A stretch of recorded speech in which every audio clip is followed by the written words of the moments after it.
Good evening. This is CTV News for Tuesday, October 24th. I'm Patricia Vallone. We're glad you could do this evening. Well, topping our news, at least 9 people have been injured after a car plowed into a busy Upper Marlboro, Maryland restaurant this afternoon. It happened in the 15,000 block of Marlboro Pike. Officials say there were about 30 customers inside the Top of the Hill restaurant having lunch when the car came crashing through the wall. According to Mark Brady, emergency crews transported 7 people to the hospital. 2 people did not have serious injuries. It's not quite clear at this point what caused the driver to crash into that business. Patrons described it as like a bomb going off, as much percussion as there was, bricks and mortar flying, ceiling tiles falling down. There were a couple public safety employees inside having lunch, which is not uncommon here at Top of the Hill. They were able to assist other patrons out of the building and start treating them for some injuries. In total, 9 people sustained some type of injury. 2 sustained serious but non-life-threatening head injuries. 5 sustained other injuries, less serious, and were transported to area hospitals. And 2 people sustained injuries, were treated here on the scene by medics but did not go to the hospital. The investigation into this incident continues. A cold-blooded murderer has been sentenced to decades behind bars. You may remember the brazen shooting at a restaurant in Temple Hilton in May of 2016, in which a 20-year-old was killed for no apparent reason. Bruce DePoit has an update, and we warn you, the images we're about to show are disturbing. This is mindless. There's no motive. There's nothing about this that makes any sense. These are the moments before a murder. Notice the man on the cell phone speak with the man wearing the light gray sweatshirt. Authorities don't believe the men knew each other before this brief encounter caught on restaurant security cameras.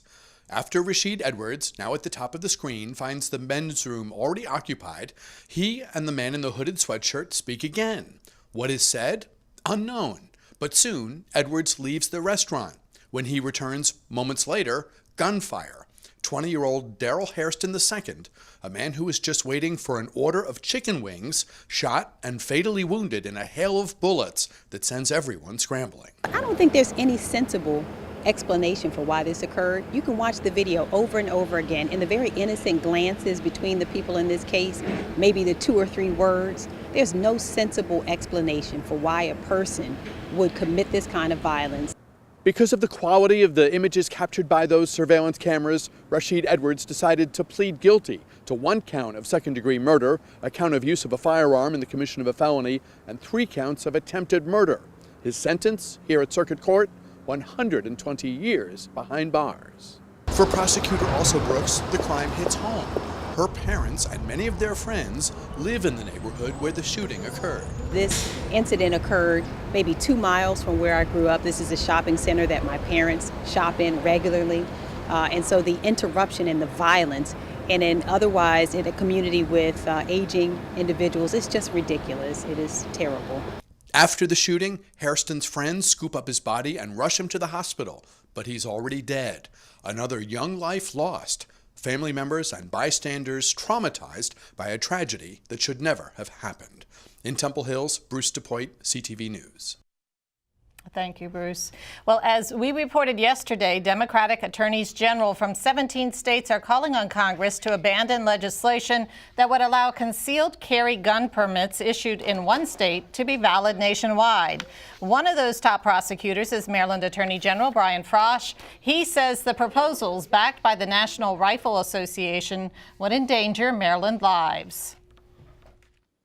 This particular law would say if you can get a permit to carry from Utah, you can carry your weapon in Maryland. And Utah may allow felons to carry weapons. Maryland does not. Utah may allow domestic abusers to carry weapons. We do not. And Maryland ought to be able to protect our citizens without interference from the federal government. I think this proposal is unconstitutional, but it's certainly terrible policy. The Concealed Carry Reciprocity Act of 2017 already has more than 200 co-sponsors in the U.S. House of Representatives. A 46-year-old woman is dead after an accident in Laurel around 5:30 last night. 2 vehicles collided at the intersection of Laurel, Bowie, and Bowie Roads. Investigators say it happened, it appears that the van was attempting to make a left turn when the second vehicle hit it. Officials say Lucia Espiritu Cortez, a passenger in the van, was transported to the hospital where she was pronounced dead. 2 other people were uninjured. The driver of the second vehicle was also taken to the hospital, but we are told that the person's injuries were not life-threatening. A suspect is in custody after attempting to sexually assault a woman in her home. Officers were called to a home in Camp Springs on Saturday and saw a man run naked from the residence. After a brief pursuit, they found him walking with his clothing on in the 5800 block of Auth Road. He's identified as 23-year-old Kari Edwards. A preliminary investigation reveals that Edwards forced his way into the woman's home and attempted to assault her. He also stole items from her home. Edwards faces attempted murder, attempted rape, and robbery charges. Meanwhile, police in Bowie are investigating a sexual assault in the area of Jennings Mill Drive. On Monday, a man came out of the woods along a jogging trail and sexually assaulted a victim who was able to fight him off. The suspect is described as heavy-set, between the ages of 20 and 30 years old. At the time, he was wearing a hooded gray shirt and black pants. Well, the Maryland Insurance Administration holds a public hearing on additional rate hikes for residents on health care exchange plans.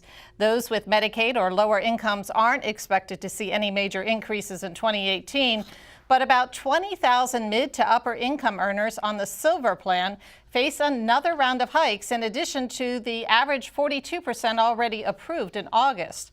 That's because the Trump administration cut cost-sharing subsidies for many out-of-pocket expenses.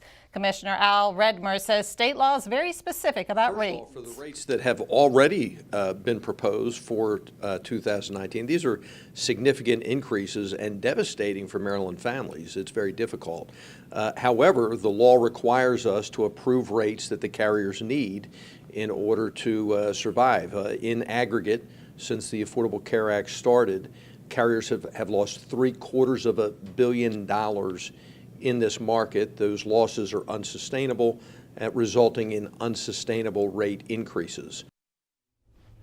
And there are currently several lawsuits pending against President Trump's cuts, and Congress is also considering legislation to continue funding the program. If the subsidies are eventually restored, Redmer says those Maryland residents affected by the extra price hikes will receive some form of compensation.